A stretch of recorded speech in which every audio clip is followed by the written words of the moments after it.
G'day, here's my folder. Wish I had more photos. This is what we're dealing with. That there is a controller for pumps. Pretty dumb control.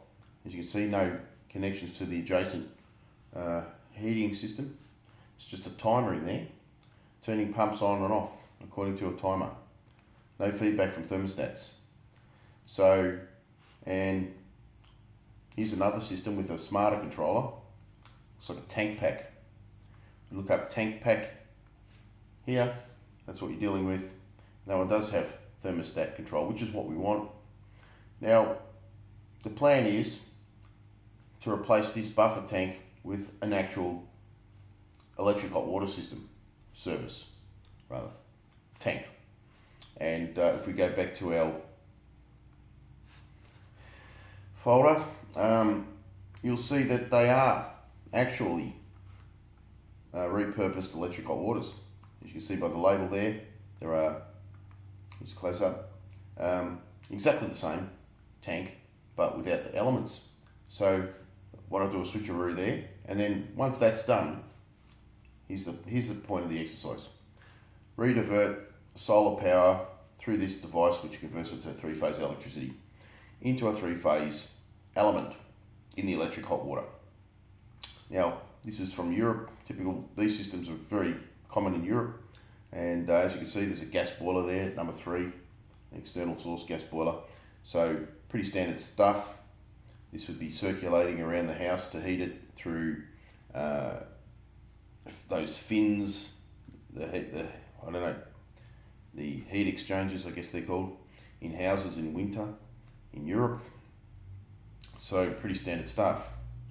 Now, the other advantage of using a typical electric hot water system is that they have a booster element, which means you get a second thermostat. You don't use the booster element, you just use the thermostat, because a typical off-peak hot water system operates between 11 and 7 a.m. Now, that controls the main element. So if the water during the day gets below a minimum temperature, it means your booster element wants to come on, not the main element, in case you run out of water during the day before it hits 11 p.m. again and turns on this main element. So that means the booster thermostat is set to a lower temperature than the main element. Otherwise, the booster would come on between 11 and 7 a.m. instead of the main element. So this one here, the thermostat for the main element, is set at a higher startup temperature than the booster. And that's exactly what you want here, because that booster thermostat would be then not going to here. This is just a dumb timer that turns pumps on and off, but rather off to the control of the gas heater, just to turn the power off and on to these so that they can't fire up when the pumps come on, unless the booster thermostat goes below a certain temperature. Obviously, when there's no sunlight for the Ohmpilot to heat the tank up from electricity. So basically, this Ohmpilot here, that's what the name of the device is, takes priority.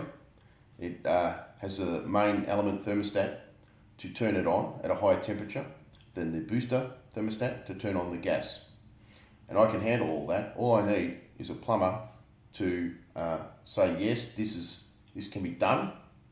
Just swap out one of those tanks for an electric hot water service.